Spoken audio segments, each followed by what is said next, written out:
Hello everyone, I'm Huang.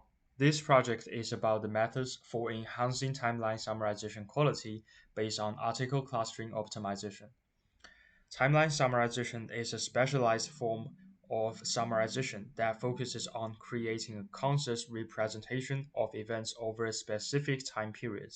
Instead of providing a general summary, timeline summarization aims to extract and present the most important event in chronological order, giving readers a clear and structured overview of what happened and when it happened. Timeline summarization has numerous practical applications in real life, such as social media analysis, the news reporting, and market research. Among these, TLS holds significant practical value in news reporting. The data used in this project are all news articles. As you can see in the figure 1, this is an TLS example of company Enron. We can learn from this timeline what relevant event happened at what time periods. This timeline summarization helps readers understand the sequence of events which is relevant to company Enron. The figure 2 shows the basic workflow of the TLS task. In this task, firstly, we should pre-process the articles by removing stopwords emojis. Then we have to extract the time information from each article for the following timeline generating. And then we have to extract the features of the articles. The articles are clusters together then, and these clusters will be ranked by the frequency of date. Theoretically, class articles describing the same events will be clusters in one cluster. Each clusters represent a key event. We can use these clusters to generate the timeline summarization. Currently, a state-of-art approach is to use idle time for extracting temporal information and apply a TF-IDF for feature extraction and employ Markov clustering for cluster. My goal is to further improve the clustering result based on this foundation. I have innovations on datasets, on embedding method, and clustering method. Firstly, the dataset, common dataset for TLS tasks are shown in Figure 3, with the top three being frequently used. For this study, I utilized TLS COVID-19 generated from articles directly scrapped from a Portuguese news site called Publico, and the Publico, which was shown on Figure 4. This dataset includes manually annotated key moments, serving as the gold standard for timeline summarization. As you can see in the figure 3, TLS 19 surpasses the older datasets in both volume and timeline count. Moreover, its gold standard is human annotated, making it highly valuable. These are the reasons I chose TLS COVID-19 for my study. When it comes to feature extraction from articles, I believe TF-IDF isn't the best solution. I initially planned to use a pre-trained BERT model for Portuguese. However, experiments shows that the BERT required significant time and computational resources, which beyond what I had available. So I shifted to sentence BERT, a variant of BERT. It ensures quality feature extraction while greatly reduce the computational demands and improving efficiency.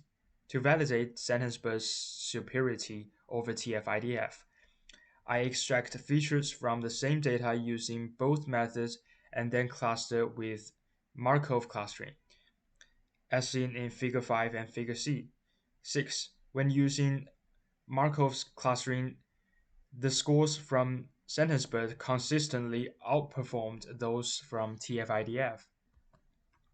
Figure 7 and 8 depict the cluster distribution result from both methods on the dataset. A common issue with MCL clustering is that one cluster tends to have significantly more members than others, with most clustering have very few members. However, this issue is somewhat mitigated when using SentenceBird. From this analysis, we can conclude that on this dataset, SentenceBird outperforms TF-IDF in all aspects. achieving the enhanced clustering result. After concluding that sentence-BERT is the superior choice, I experimented with various clustering methods. For each method, I adjust the input and model to achieve the theoretical best solution. Given the timeline of news, I believe that on mainstream media site like Publico, most articles are updated in real time. If the publication date between two articles exceeds 2 days, it's likely not describing the same thing. Based on this, I manually adjust the distance metric in MCL. If two articles were published more than 1 day, uh, their distance in the graph was set to a very high value, ensuring that they wouldn't be clustered together. Building on this, I adjust the model by testing different inflation values, using modularity as the metric to gauge the quality of clustering results, aiming for the optimal solution. I chose dbScan because of its ability to identify and filter out noise. Given that some news articles might be irrelevant, I hope dbScan would filter this out for improved declustering. However, use high-dimensional features as input for dbScan didn't yield good results.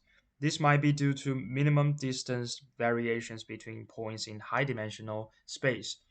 To address this, I first apply PCA to reduce the features to two dimensions. Then I adjust the EPS and mean sample parameters to achieve the optimal solution. Figure 10 shows the result for one dataset, with the purple points representing the noise. The clustering result appears reasonable. Similar to MCL, affinity propagation is also a graph-based algorithm and is particularly adept at handling high-dimensional data, making it well-suited for this task. Figure 11 displays the clustering result using affinity propagation.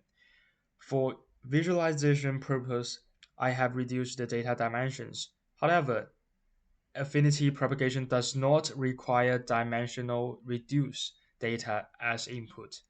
I adjusted the preference parameter to achieve the optimal solution.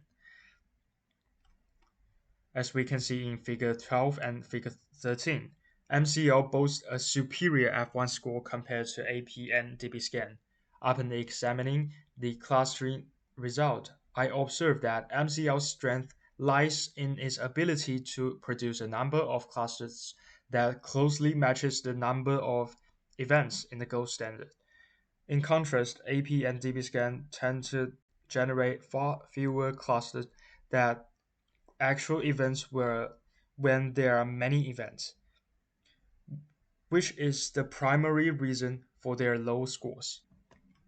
Delving deeper into the distribution of clusters generated by three methods, the following three figures reveal the MCL produces highly imbalanced clusters.